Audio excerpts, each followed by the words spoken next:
नमस्कार। You and yoga में पुनः आपका स्वागत। पिछले अंक में हमने ये देखा कि किन लोगों को हर एक प्रकार की गुह्य विद्याएं प्रदान नहीं की जा सकती, कौन से लोग अनाधिकारी होते हैं इन विद्याओं को ग्रहण करने के। आधुनिक युग में ये प्रचलन चल गया है कि जिस किसी को भी जो भी विद्या अर्पित कर दी जाती है, परंतु शास्त्रों में स्पष्ट उल्लेख है कि किस किस प्रकार के व्यक्ति को इस प्रकार की गुह्य विद्याएं जैसे कुंडलिनी, मंत्र, तंत्र आदि की शिक्षा नहीं देनी चाहिए। तो इसी क्रम को आगे बढ़ाते हैं। वो विषय वहाँ पूर्ण नहीं हो पाया था उस छोटे से एपिसोड में।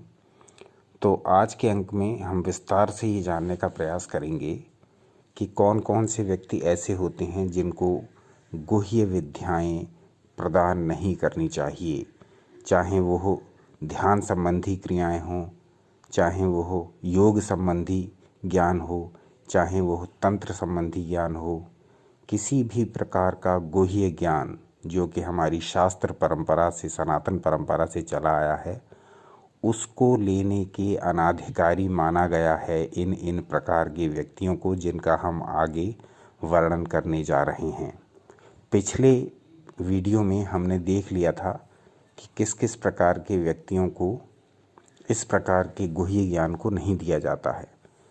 अब चूंकि उस एपिसोड में, उस अंक में, उस वीडियो में वो सारी बातें पूरी नहीं हो पाई थी, इसलिए अब उनको आगे बढ़ाते हैं। उस अंक में हमने जहाँ तक समझा दिया था उससे आगे हम चलते हैं और देखते हैं।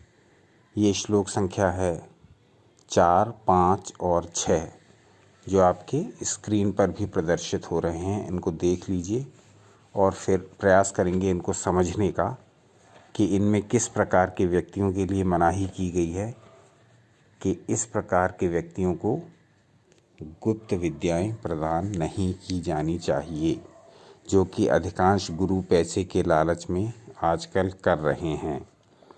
तो हम स्पष्ट देख लेते हैं ये श्लोक संख्या 4, 5 और 6 में। तो श्लोक संख्या जैसे 4 में वर्णित है, निद्रातंद्रा जडालस्य द्यूतादिव्यसनान्वितं, क्षमा करें, निद्रातंद्रा जडालस्य द्यूतादिव्यसनान्वितं अंतर्भक्तिकरं क्षुद्रं बाह्यभक्ति विवर्जितम्। तो ये चौथा श्लोक जो है, इसमें कहा गया स्पष्ट रूप से कि जो व्यक्ति निद्रा, तंद्रा, आलस्य और जड़ता से अकर्मण्य है, समझ लीजिए इसको, जिस व्यक्ति में ये प्रवृत्तियां अधिक रहती हैं, जैसे नींद, तंद्रा, ऊँघना मतलब आधी नींद के प्रभाव में रहना, आलसपूर्वक काम करना,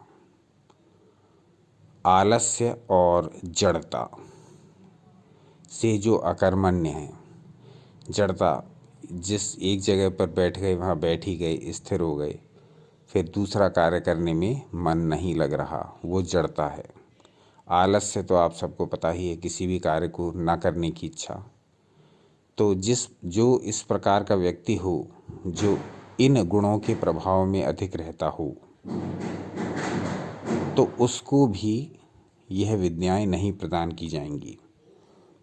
कौन कौन से गुण? निद्रा, तंद्रा, जडालस्य, द्यूतादि व्यसनान्वितम। इसकी चर्चा आगे करेंगे। यहाँ हमने देख लिया कि निद्रा, तंद्रा, जड़ता और आलस्य। निद्रा, तंद्रा, जड़ालस्य, जो व्यक्ति नींद के प्रभाव में अधिक हो, ऊँघता अधिक रहता हो, जड़ प्रवृत्ति का हो और आलसी हो, ऐसे व्यक्ति को भी इस प्रकार की गुप्त विद्याओं का ज्ञान प्रदान नहीं किया जाना चाहिए। ऐसा व्यक्ति अनाधिकारी होता है, अपात्र होता है। इसी श्लोक में आगे कहा गया, द्यूतादि व्यसनान्वितम। द्यूत आदि गुण, जिसमें द्यूत आदि गुण नहीं, द्यूत आदि अवगुण, यानी द्यूत का अर्थ होता है जुआ। तो जिस व्यक्ति में इस प्रकार के जुआ खेलने के अवगुण हों, दूसरे व्यसन हों, बुरे शौक हों, जो व्यक्ति उदारता से रहित हो, जो व्यक्ति कृपण हो, कंजूस, जो व्यक्ति क्षुद्र चित्त वाला हो, छोटी बुद्धि वाला हो, क्षुद्र विषयों में लगा हो और उसकी बुद्धि छोटे छोटे विषयों में रस लेती हो, रुचि लेती हो, यानी अध्यात्म के मार्ग पर बुद्धि का चलना तो बहुत दूर की बात है, उसकी बुद्धि संसार में भी छोटे विषयों में लगी रहती हो, क्षुद्रता से भरा हो, ऐसा व्यक्ति भी अपात्र होता है गुह्य ज्ञान का। जो विधि निषेध को न मानता हो, विधि निषेध, किस विधि से कोई कार्य करना चाहिए और किस कार्य को करना मना करा गया है शास्त्रों में, यह विधि निषेध कहलाता है।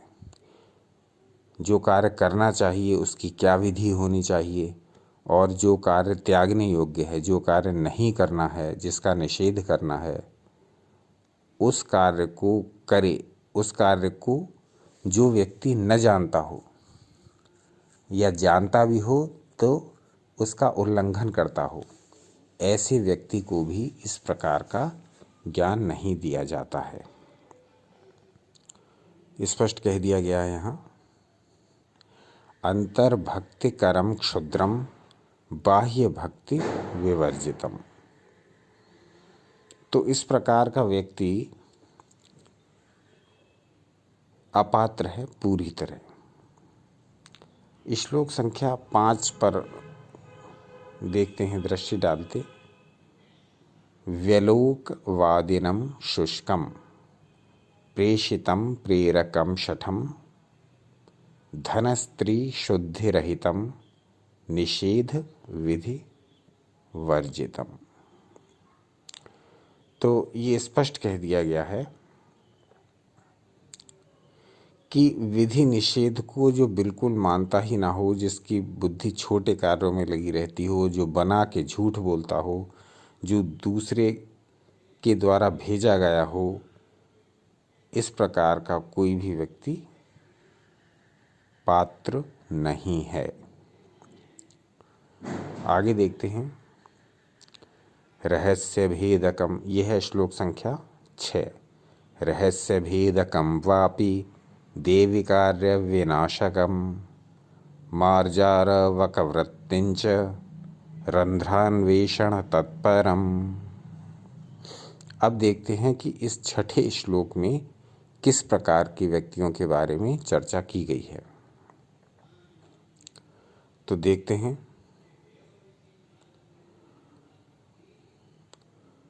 रहस्य भेदकम वापि देवी कार्य विनाशकम। तो कहा गया जो दूसरों के भेद और रहस्य को जानने की चेष्टा करता रहता हो, दूसरों का भेद लेने में जिसकी ज़्यादा रुचि हो, जो देखने में बगुला और बिल्ली की तरह निरीह मालूम पड़ता हो, जो देखने में बिल्ली और बगुले की तरह निरीह मालूम पड़ता हो, यानी कपट रूप से अपने आप को सीधा और सज्जन दिखाने की चेष्टा करता हो। कहा गया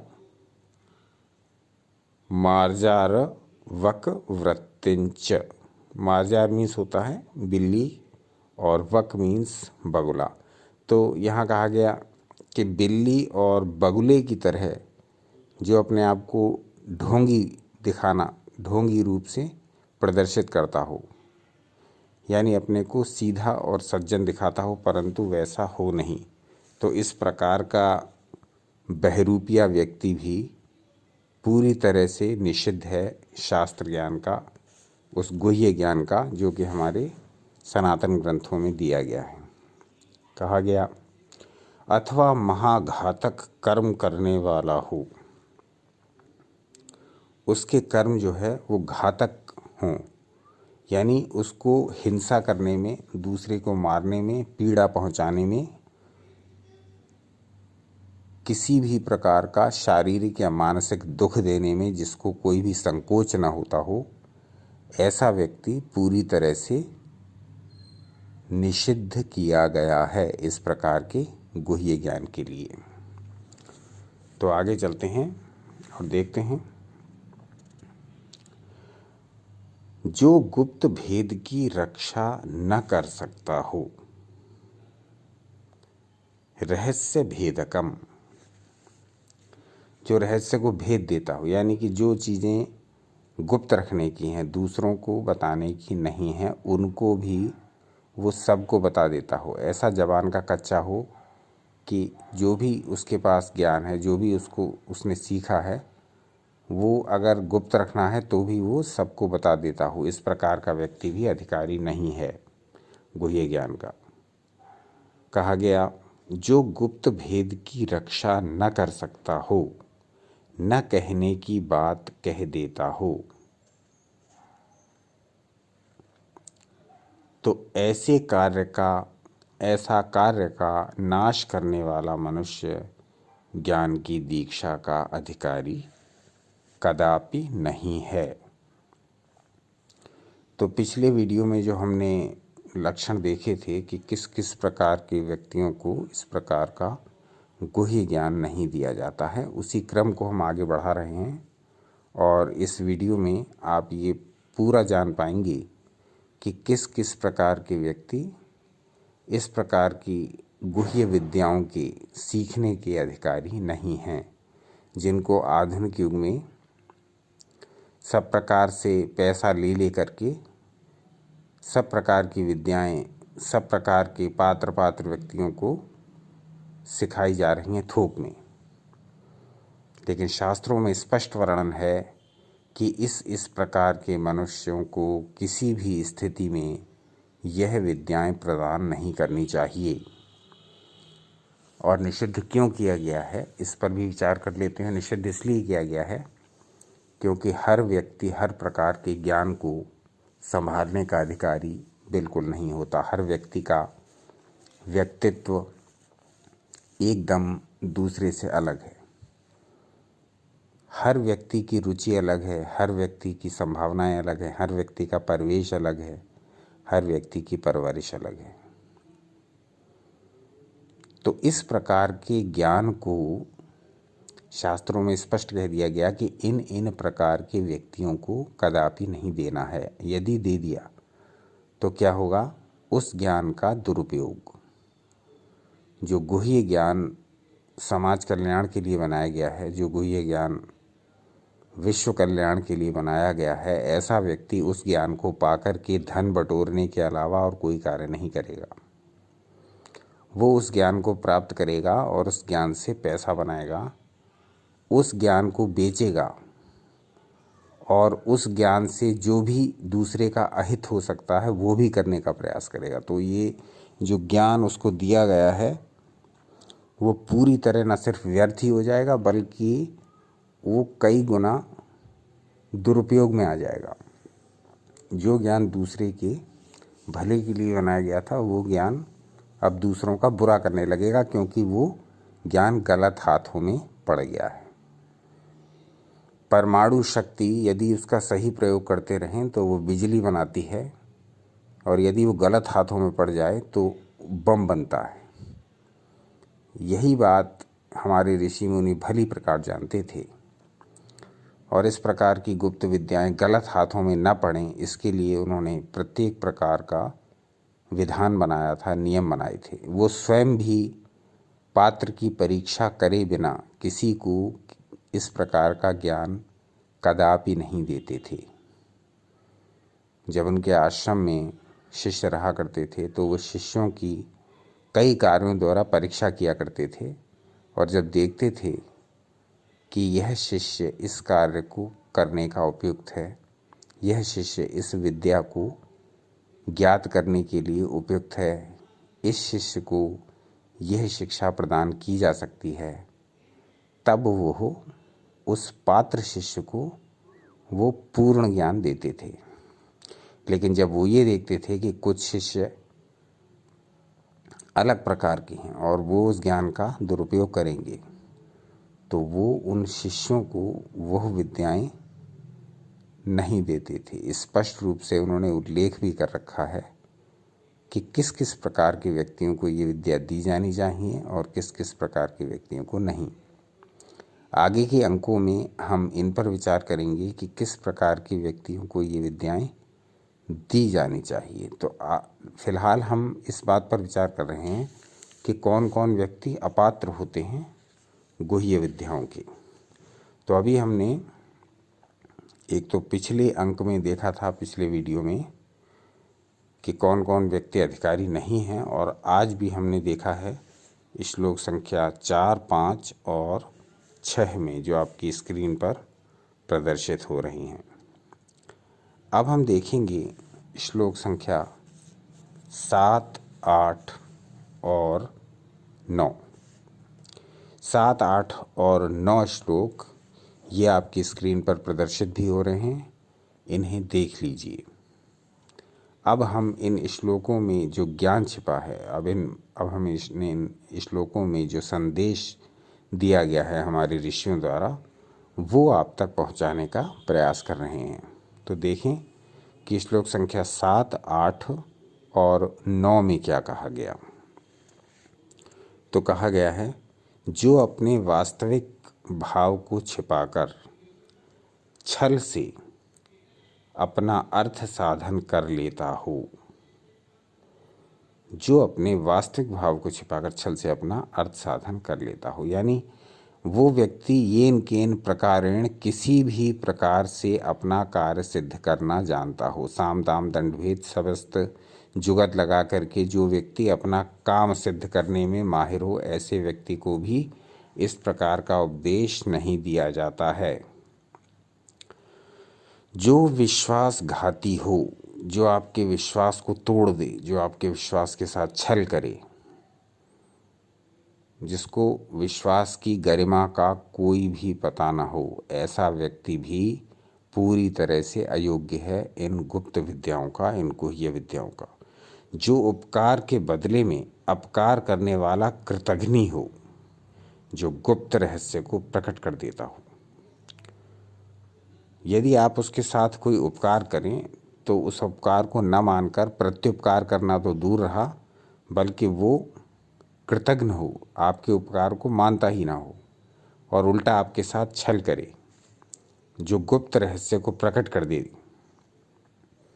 जो भी बात उसको गुप्त रखने को कहा जाए उसको वो 4-6 जनों में बता दे, ऐसा व्यक्ति भी पूरी तरह से अयोग्य है। तो इसके लिए श्लोक संख्या 7 में स्पष्ट दर्शन दिया गया है। माया विनम कृतघ्नंच प्रच्छन्नान्तरदायकं विश्वासघातिनं द्रोह कारिणं पापकर्मिणाम। तो स्पष्ट कह दिया गया, मायावी हो, कृतघ्न हो, छल से कार्य करने वाला हो, विश्वासघाती हो, द्रोह करने वाला हो, पाप कर्म करने वाला हो, आपस में भेद उत्पन्न कर दे, द्रोह करा दे, विद्रोह करा दे, पाप कर्म में लगा रहे, तो ऐसा पापी मनुष्य किसी भी प्रकार से शास्त्र ज्ञान का अधिकारी नहीं है, स्पष्ट कहा गया। अब आता है श्लोक संख्या 8, और श्लोक संख्या 8 में हम देखते हैं क्या कहा गया। श्लोक संख्या 8 में स्पष्ट कह दिया गया है, आततायनमेकाक्षं कुत्सितकूटसाक्षिणं सर्वप्रतारकं देवी सर्वोत्कृष्टाभिमानिनम। अब देखते हैं कि इसका अर्थ क्या हुआ। आततायन मेकाक्षम, जो आतताई है, यानी दूसरे को कष्ट देने में जिसको आनंद आता है, दूसरे को कष्ट देना जिसकी प्रवृत्ति है, दूसरे को कष्ट देना जिसको अच्छा लगता है, दूसरे को प्रत्येक प्रकार से प्रताड़ित करना, पीड़ित करना जिसको अच्छा लगता है, वो आतताई है। जो देखने में कुत्सित लगता हो, यानी जिसकी शक्ल इस प्रकार की हो कि उसको देखने से ही लगता हो कि ये व्यक्ति गड़बड़ है, वैसे तो कहा गया जो व्यक्ति आतताई हो, देखने में कुत्सित हो, तथा मैले दिल का हो, जिसकी सोच बड़ी गंदी हो, जो दूसरे का नुकसान करने में आनंद लेता हो, जो सबको धोखा देता हो, अपना उपकार करने के चक्कर में दूसरे की हानि करने को तैयार रहता हो, अपना भला करने के चक्कर में दूसरे का सर्वनाश करने वाला हो, जो झूठी साक्षी देता हो। अब आ जाता है श्लोक संख्या 9। झूठी साक्षी देता हो यानी जो दूसरे की गवाही असत्य देता हो, दूसरे के बारे में यदि कोई बात है तो उसको असत्य बोलता हो, इस कारण से कि उससे उसका कुछ काम सध जाए। इस प्रकार का पाखंडी, ढोंगी और धूर्त व्यक्ति किसी भी प्रकार से गुप्त और गुह्य ज्ञान का अधिकारी नहीं है। तो कहा गया 9वें श्लोक में, जो झूठी गवाही देता हो, झूठी साक्षी देता हो तथा अपने को ही सबसे अच्छा समझता हो, ऐसा अभिमानी मनुष्य शिष्य होने के योग्य नहीं है। जो मिथ्यावादी हो, झूठ बोलता हो, निष्ठुर हो एवं आसक्ति रखता हो, यानी मोह बहुत हो, उसे किसी भी चीज़ से ही मोह हो सकता है, मोह बहुत हो, उसे कई वस्तुओं में आसक्ति हो, निष्ठुर हो यानी कोई भी क्रूर कर्म करते समय उसको बिल्कुल भी सोचना ना पड़ता हो, लज्जा ना आती हो, विचार ना करना पड़ता हो, ऐसा निष्ठुर व्यक्ति, ऐसा आसक्ति वाला व्यक्ति, ऐसा झूठा व्यक्ति किसी भी प्रकार से शास्त्र के गुह्य विषयों के ज्ञान का अधिकारी बिल्कुल नहीं है। जो दुनिया भर का बखेड़ा खड़ा करता रहता हो, जो गलत सलत बोलता हो, जो कुतार्किक हो, जो बेमतलब में तर्क करता हो और अपनी गलत बात को भी सही सिद्ध करने में लगा रहता हो, जो बकवादी हो, बहुत बोलता हो, व्यर्थ बोलता हो, ज़रूरत से ज़्यादा बोलता हो, बुरे विचार रखने वाला हो, जिसकी थिंकिंग पूरी तरह से नेगेटिव है, जिसके सोचने समझने का तरीका बिल्कुल पूर्णतः नकारात्मक है, ऐसा व्यक्ति भी गुह्य विद्याओं का अधिकारी नहीं है। तथा बिना प्रयोजन ही झगड़ा करने लग जाता हो, ऐसा मनुष्य कदापि आत्मज्ञान की दीक्षा का अधिकारी नहीं है। तो ये अब हमने देखा कि श्लोक संख्या 7, 8 और 9 में किस किस प्रकार के व्यक्तियों को निषिद्ध किया गया है गुह्य और गुप्त विद्याओं के और शास्त्र ज्ञान के गूढ़ रहस्यों के लेने से, यानी कि उनको प्रदान ही नहीं करना चाहिए इस प्रकार का ज्ञान। अब आगे चलते हैं तो हम आते हैं श्लोक संख्या 17, क्षमा करें 10, 11 और 12 पर। 10, 11 और 12 आपकी स्क्रीन पर प्रदर्शित हो रहे हैं। इन्हें अच्छे प्रकार से देख लीजिए। अब हम ये चर्चा करेंगे कि इन श्लोकों में क्या संदेश दिया गया है, किस प्रकार के व्यक्तियों के बारे में बताया गया है जिनको शास्त्र ज्ञान का उपदेश निरर्थक है, व्यर्थ है, निषिद्ध है। जो मूर्ख नास्तिक है, ज्ञान की बातें बनाया करता है, जो वृथा दूसरों पर आक्षेप करता है। तो कहा गया जो मूर्ख है, जो नास्तिक है, जिसका ईश्वर में, जिसका प्रकृति में, जिसका परम सत्ता में कोई विश्वास नहीं, ऐसा व्यक्ति ज्ञान की बातें बनाया करता है, अपने आप को ज्ञानी शो करता है, ये दिखाता है कि मुझे कितना ज्ञान है। तो इस प्रकार के ढोंगी को भी मना किया गया है। जो वृथा दूसरों पर आक्षेप करता है और जो व्यक्ति बेकार में दूसरों के ऊपर कह सकते हैं कि इल्ज़ाम लगाता है। आक्षेप करना यानी दूसरों के ऊपर दोषारोपण करना। परोक्ष में निंदा और अनिष्ट की चेष्टा करता है और प्रत्यक्ष में प्रियवादी बनता है। यानी जब आप उसके सामने हो तब तो आपसे वो बहुत मीठी मीठी बातें करता है, और जब आपके पीछे हो तो आपकी निंदा करता है और आपका अनिष्ट करने की चेष्टा करता है, यानी कि आपका बुरा हो, इस प्रकार के कार्य करने में लगा रहता हो। ऐसा व्यक्ति पूरी तरह से अयोग्य बताया गया है शास्त्र ज्ञान के। तो कहा गया आगे, जो केवल मुख से ब्रह्म ज्ञान कथन करता हो, यानी केवल बोलने का ज्ञानी हो, यानी कि उसको ब्रह्म ज्ञान हो नहीं, उसने कहीं से पढ़ के कहीं से सीख के वो झूठा झूठा ढोंगी रूप में आपके समक्ष बोलता हो कि मुझे इस प्रकार का ज्ञान है। वाग ब्रह्मवादिनम, झूठा ब्रह्मज्ञानी बनता हो, मुंह से बोलने वाला ब्रह्मज्ञानी हो, अंदर से कपटी कुटिल और गलत कर्म करने वाला हो। आगे कहा गया, विद्या चौर्ममात्म प्रशंसकम, गुरु से प्रताड़ना करके विद्या की चोरी करता हो, अपनी प्रशंसा करता हो, विद्या की चोरी करता हो, कहीं से लिख पढ़ लिया, कहीं से सुन लिया, कहीं से किसी से जान लिया और इस प्रकार अपने आप को ये शो करने लगा कि देखो मुझे ये आता है, देखो मुझे वो आता है। इसे विद्या की चोरी कहते हैं।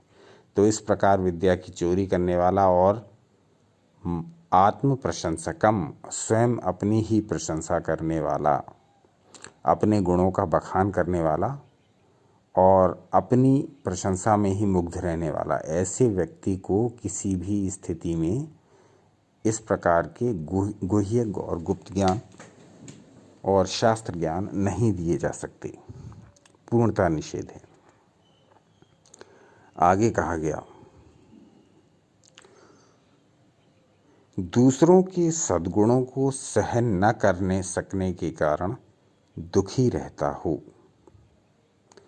यानी दूसरों में जो गुण हैं, यदि वो उसको बताए जाएं या उनको वो देखे या उनको समझे या उनको अनुभव करे तो उससे जलता हो, दूसरे के गुणों से उसको ईर्ष्या होती हो, दूसरों के गुणों को झेल ना पाता हो, दूसरे के गुणों की प्रशंसा ना करता हो, अपितु उनसे द्वेष करता हो, ऐसा व्यक्ति भी अयोग्य है पूर्णतः शास्त्र ज्ञान के। कहा गया, गुणा सहिष्णु महितमात्म क्रोधन मम्बिकी, दूसरे के गुण जिसको अच्छे ना लगते हों, दूसरे के सद्गुणों को ग्रहण स्वयं तो कर नहीं सकता लेकिन उनसे ईर्ष्या करता है कि उसमें ये गुण क्यों हैं। आगे कहा गया, क्रोध करके अहित करता हो, क्रोध नमंबिके, क्रोध करता यानी उसको दूसरे के सद्गुण देख करके उसको अच्छा नहीं लगता बल्कि उसको क्रोध आता है। तो जो सद्गुणी व्यक्ति है उसको जब वो देखता है ऐसा व्यक्ति, तब उसको क्रोध आता है और फिर वो उसका अहित करने की चेष्टा करता है और अपनी जितनी भी उसकी कैपेसिटी है उसके हिसाब से उसका अहित करता है। तो इस प्रकार का व्यक्ति भी पूर्णतः शास्त्र ज्ञान का अधिकारी नहीं। वाचालम, अब देखते हैं श्लोक संख्या 12 में क्या कहा गया। श्लोक संख्या 12 में कहा गया, वाचालम दुर्जन सखम सर्वलोक विगर्हित, क्षमा करें, सर्वलोक विगर्हितम पिशुनम परसंताप्यम संविद प्रणयम प्रिये, क्षमा करें, संविद प्रणयम प्रिये, वाचालम दुर्जन सखम।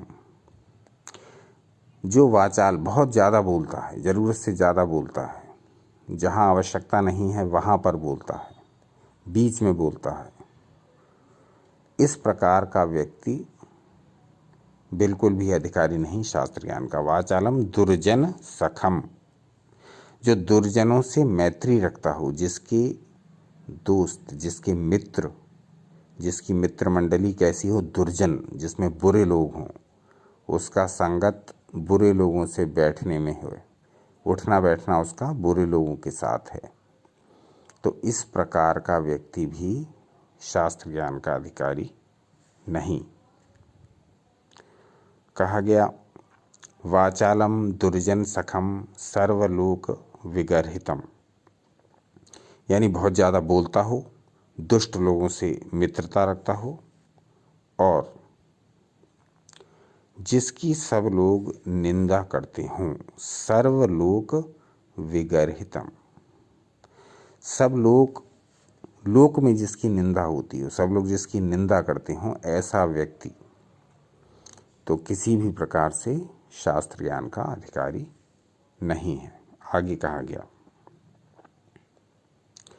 पिशुनम पर संताप्यम संविद प्रणयम प्रिये। तो कहा गया जो व्यर्थी दूसरों को कष्ट पहुंचाया करता है, व्यर्थी यानी उससे उसकी कोई शत्रुता न होने पर भी वो किसी सज्जन व्यक्ति, किसी सद्गुणी व्यक्ति को व्यर्थ में ही कष्ट पहुंचाने में ऐसे व्यक्ति को आनंद आता है।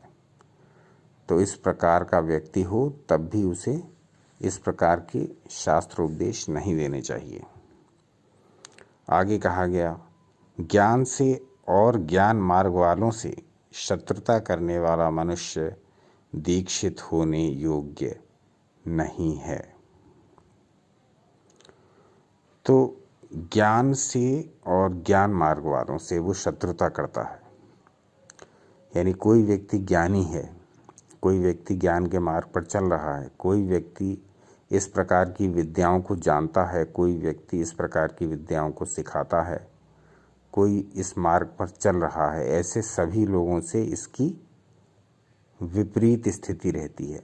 ऐसे सभी लोगों से ये कुढ़ता है, जलता है, घृणा करता है, द्वेष करता है, क्रोध करता है और उनका अहित करने पर लगा रहता है। तो ये जो हमने अभी श्लोक लिए हैं और आपकी स्क्रीन पर प्रदर्शित हो रहे हैं, इनमें स्पष्ट रूप से ये वर्णन है कि किस किस प्रकार के व्यक्तियों को शास्त्रों का ज्ञान नहीं दिया जाता है, नहीं देना चाहिए, वो इसके अधिकारी बिल्कुल नहीं है। अभी ये वीडियो कुछ अधिक लंबा हो गया है, लेकिन फिर भी अभी ये विषय पूर्ण नहीं हुआ है।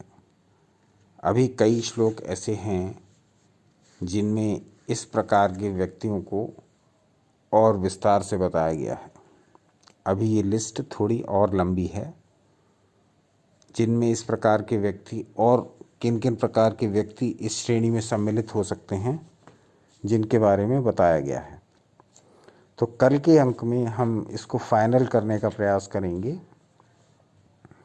और ये देखेंगे कि कितने प्रकार के व्यक्ति हैं जो शास्त्र ज्ञान के अधिकारी नहीं हैं। तो आज के वीडियो में आपने ये जाना कि कौन कौन व्यक्ति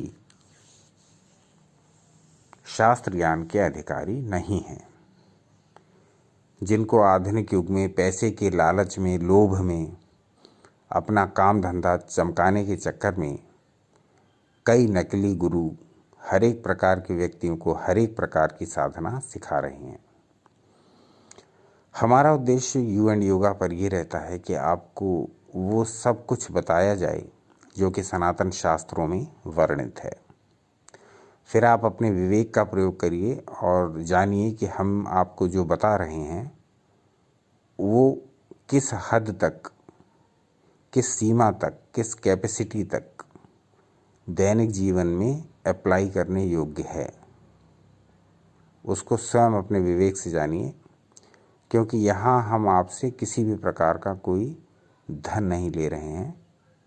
केवल वो बातें आपको उनके मूल रूप में प्रस्तुत कर दे रहे हैं जो कि सनातन शास्त्रों में लिखा हुआ है, और प्रमाण स्वरूप हम आपको वो मूल श्लोक प्रदर्शित भी करते हैं, स्क्रीन पर भी दिखाते हैं, जिससे कि आप उस सोर्स को जान सकें,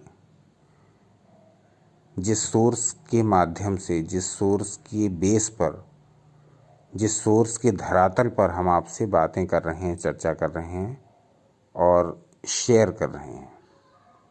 तो वो सोर्स, वो बेस, वो स्रोत, वो आधार हम आपको दिखा देते हैं, जिसके आधार पर हम आपसे जो भी कुछ बोल पा रहे हैं वो किस आधार पर है ये आप निश्चय कर सकें।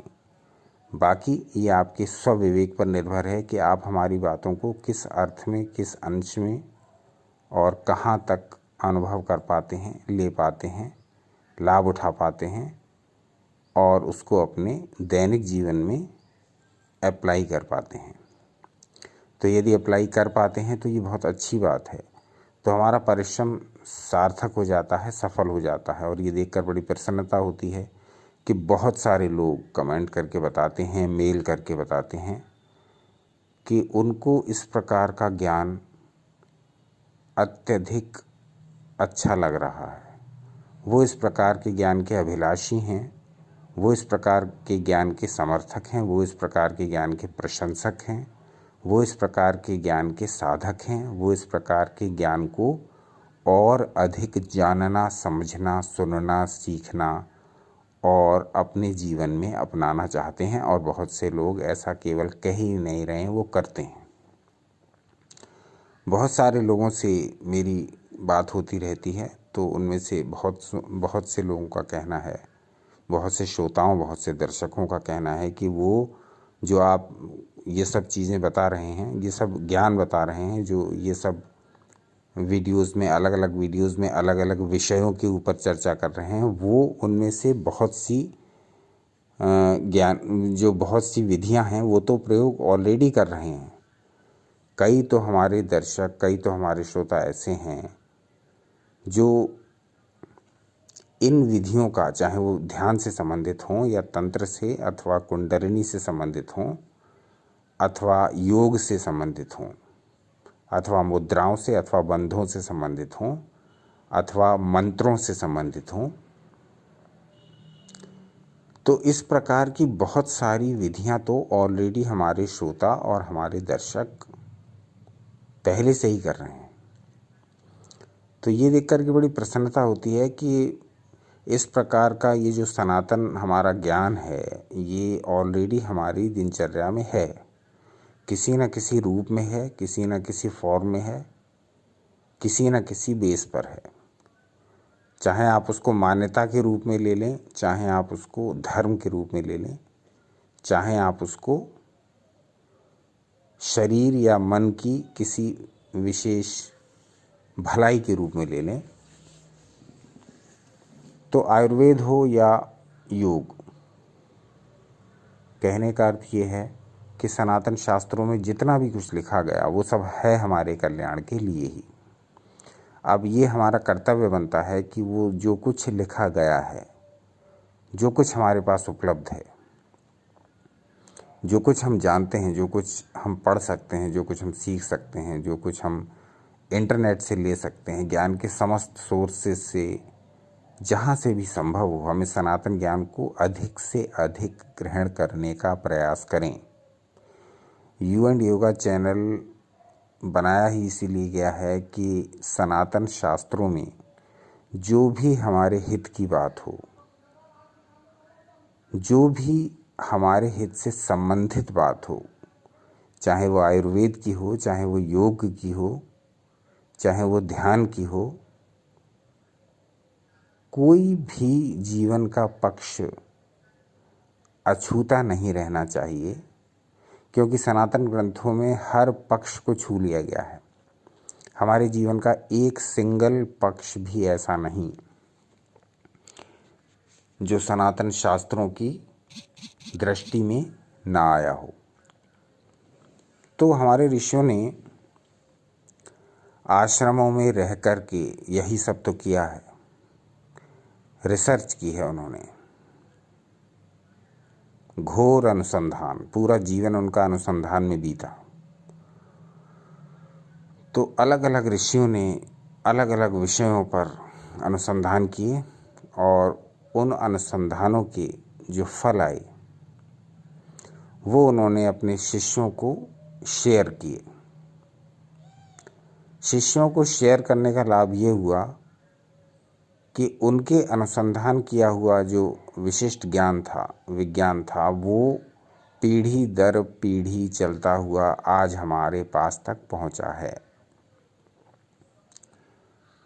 हजारों लाखों वर्ष पहले जो ऋषि मुनि हुए, उन्होंने जो ज्ञान अर्जित किया अपने अनुसंधान, अपनी तपस्या और अपने घोर परिश्रम द्वारा, वह ज्ञान उन्होंने अपने तक ही सीमित नहीं रखा। उस ज्ञान को उन्होंने अपने शिष्यों को दिया और उनके शिष्यों ने इसको पीढ़ी दर पीढ़ी ट्रांसफ़र किया। कैसे? मंत्रों के द्वारा। विभिन्न प्रकार के ज्ञान को विभिन्न प्रकार के मंत्रों और श्लोकों और ऋचाओं में भर दिया गया। फिर उनको वो मंत्र, वो श्लोक, वो ऋचाएँ कंठस्थ कराई गईं, मेमोराइज कराई गई। तो इस प्रकार से वह ज्ञान बहुत प्रैक्टिकली मेमोराइज होता हुआ, पीढ़ी दर पीढ़ी चलता हुआ, लिपिबद्ध होता हुआ, टेक्स्ट में आता हुआ हमारे समक्ष आ गया है आज के युग में। अब इंटरनेट के समय में ये बहुत अच्छी बात है कि इस प्रकार का ज्ञान बहुत तेज़ी से शेयर किया जा सकता है। ये इंटरनेट का, विज्ञान का, साइंस का बहुत बड़ा हाथ है। यदि हम चाहें तो अब सनातन ग्रंथों को पूरे विश्व में फैला सकते हैं, पूरे विश्व में उनका प्रचार कर सकते हैं, उनका प्रसार कर सकते हैं। लेकिन पहले हम स्वयं ही इन ग्रंथों को समझ लें, इन ग्रंथों को जान लें, इन ग्रंथों को अपना लें, इन ग्रंथों को अपने जीवन में स्थान दें, ऐसी हमारी आकांक्षा है। अब मैं ये समझता हूँ कि ये वीडियो 42 मिनट से ऊपर का हो गया है, 42 मिनट से अधिक का। तो इस वीडियो में इस समय तक केवल वही लोग टिके होंगे जिनको इस प्रकार के विषयों में रुचि है, जिनको इस प्रकार के विषयों की जिज्ञासा है, जिनको इस प्रकार के विषयों में आनंद आता है। अन्यथा मोस्टली जो दर्शक हैं, जो श्रोता हैं, वो पहले 4-5 मिनट में ही दूसरे वीडियोस में लग गए होंगे। एक से एक अच्छे वीडियोस हैं यूट्यूब पर, मनोरंजन से लेकर के और ज्ञानवर्धक तक सब प्रकार की, तो वो उन वीडियोस में लग गए होंगे। तो हम भी ये कहते हैं, हम तो चाहते ही ये हैं कि इस वीडियो में अंत तक वही रुके जिसको इस प्रकार के विषयों में रुचि हो, जिसको इस प्रकार के विषयों में जिज्ञासा हो, जो इस प्रकार के विषयों में डूबना चाहता हो, जो इस प्रकार के विषयों को अपने रग रग में अनुभव करना चाहता हो। इसी उद्देश्य से हमने यू एंड योगा चैनल पर बहुत सारे विविध विषय लेकर के रखे हैं। अगर आप यू एंड योगा चैनल को समय निकाल करके पूरा देखना स्टार्ट करेंगे क्षमा करें, अगर आप यू एंड योगा चैनल को समय निकाल करके पूरा देखना स्टार्ट करेंगे, यानी कि जहाँ से इसका पहला वीडियो डाला गया था और अब लगभग 180 के आसपास वीडियोस होने वाले हैं, तो अब तक जितने वीडियोस इसमें पड़े हुए हैं आप सब उनको देखिए, उनके टाइटल्स ही देखिए कम से कम ऊपर से, और जो वीडियो अच्छा लगे, जो ऐसा लगे कि इसको देखना है, तो उसको पूरा देखिए। तो जब आप स्टार्ट करेंगे यू एंड योगा चैनल को स्टार्टिंग से देखना, यानी कि पहले वीडियो से, वेरी फर्स्ट वीडियो से, तब आप जैसे जैसे ऊपर की ओर बढ़ते जाएंगे और दूसरे वीडियोस, नए नए वीडियोस आपके समक्ष उपस्थित होते जाएंगे, तब आप इस बात को अनुभव करेंगे कि हमने बहुत सारे विषयों को छूने का प्रयास किया है। बहुत सारे विविध विषय, बहुत सारे अलग अलग विषय, लेकिन हैं सब सनातन से संबंधित ही। हमारे बहुत सारे गुणी श्रोता हैं, वो हमसे कहते हैं कि आप एक एक विषय को ठीक से पहले पूरा लीजिए, उसके पश्चात आप दूसरा विषय लीजिए। उनकी बात सर माथे पर। अब ऐसा ही करेंगे। अब नए नए विषयों को छेड़ने से पहले हम उन सभी विषयों को पूरी दक्षता से, पूरी गूढ़ता से, पूरे आनंद से, पूरे उत्साह से, पूरे उल्लास से, पूरा डूब कर अब उन सभी विषयों को पहले कवर कर लेंगे जो कि हमने स्टार्ट किए थे और किसी कारणवश उनकी सीरीज़ नहीं बन पाई है, उन पर विस्तार से चर्चा नहीं हो पाई है, उनकी बात अधूरी ही रह गई है। तो ऐसे बहुत सारे वीडियो हैं, ऐसे बहुत सारे विषय हैं जो कि अभी उनको विस्तार से आपके समक्ष रखा जाना है, बहुत ही विस्तार में। तो केवल अभी एक ही विषय थोड़ा सा विस्तार पा पाया है और वो है शिव सर्वोदय। शिव सर्वोदय पर लगभग 75 वीडियोज़ हैं, यानी 180 में से लगभग 75 के आसपास वीडियो शिव सर्वोदय पर ही हैं। और ये देखकर बड़ी प्रसन्नता हो रही है कि इस दौरान बहुत सारे लोगों से संपर्क हुआ और उनमें से तो बहुत से लोग स्वर योग विज्ञान के पुराने अभ्यासी हैं। उनसे बात हुई तो बड़ा अच्छा लगा और उन्होंने बताया कि हाँ, वास्तव में इसका फल आश्चर्यजनक है। तो ये देख कर के बड़ा अच्छा लगता है कि जिस ज्ञान को शेयर कर रहे हैं उसके अभ्यासी दुनिया के कोने कोने में हैं और वो इन विद्याओं का न सिर्फ पूरा लाभ उठा रहे हैं बल्कि दूसरों को भी उस लाभ से लाभान्वित कर रहे हैं। तो ये देखकर बड़ा अच्छा लगता है और परिश्रम, ऐसा लगता है कि परिश्रम सफल हो रहा है। परिश्रम के नाम पर तो हम कुछ अधिक नहीं करते हैं क्योंकि वीडियोस भी एडिट नहीं होते हैं ढंग से और आपके समक्ष बहुत ही, कहना चाहिए, ख़राब रूप में वीडियो पहुंच पाते हैं क्योंकि हम एडिट पर अधिक समय नहीं दे सकते।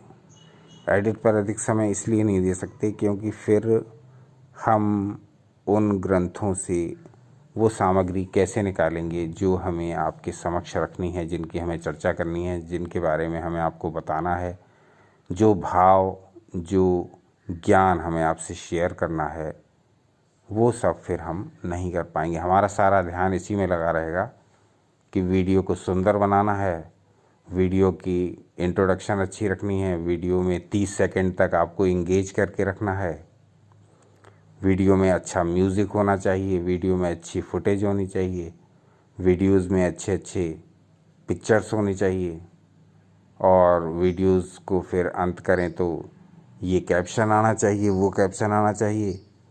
और इस प्रकार से, जैसा कि बहुत सारे यूट्यूब पर हम टिप्स देखते हैं कि श्रोताओं को इंगेज करके रखिए, 30 सेकंड तक आप उनको ऐसी बातें बताइए, सस्पेंस क्रिएट करिए जिससे श्रोता अंत तक रुका रहे। तो भैया जी, ये हमारे बस की बात नहीं। हम श्रोताओं को एंगेज करने के चक्कर में रहे तो हम अपने मूल भाव से भटक जाएंगे, जिसके लिए हमने ये you and yoga channel start किया है। You and yoga channel start किया गया है आपको समस्त प्रकार के गूढ़ ज्ञान से परिचित कराने के लिए, जो हमारे सनातन ग्रंथों में भरा पड़ा है।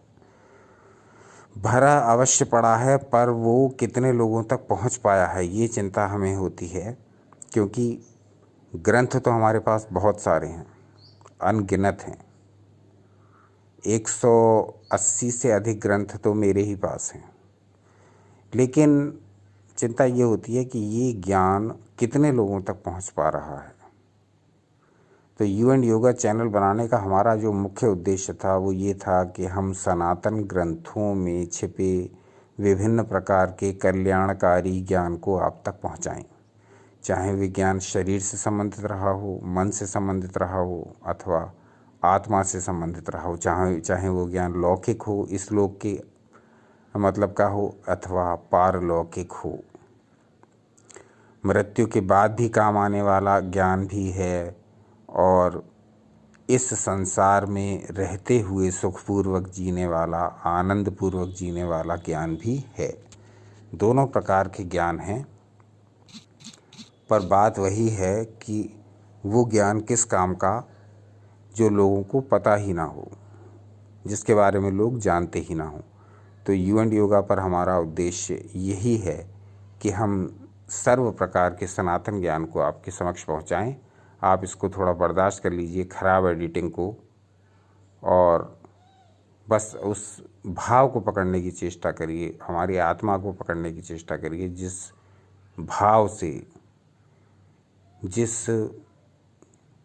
संलग्नता से हम आपको वो ज्ञान पहुंचाना चाहते हैं, बस आप उस ज्ञान को लीजिए। ठीक है, वीडियो की खराबी को दरकिनार कर दीजिए, उसको थोड़ा नेगलेक्ट करिए। वीडियो अच्छा एडिट नहीं हो पाएगा क्योंकि हमारे पास इतना समय नहीं। जब भी समय मिलता है हम बड़ा वीडियो बनाने का प्रयास करते हैं, जिससे कि आपके समक्ष अपनी सारे भाव, अपनी सारी बातें खोल करके रख दें। तो आज का वीडियो भी काफ़ी लंबा हो गया और मैं समझता हूँ कि ये 50 मिनट से ऊपर चल रहा है। इस समय 51 से ऊपर दिखा रहा है। तो इस समय तक तो केवल और केवल वही श्रोता जुड़े होंगे जिनको वास्तव में इस विषय में रुचि है। बाकी सभी अपने अपने एक से एक अच्छे YouTube वीडियोस देख रहे होंगे। तो आज का अंक यहीं तक, कल फिर मिलते हैं। कल के अंक में हम समाप्ति करेंगे असत शिष्यों के लक्षणों की, फिर दूसरा टॉपिक लेंगे। तो देखते रहिए। आपका अपना चैनल यू एंड योगा अपना अनमोल समय हमें देने के लिए बहुत बहुत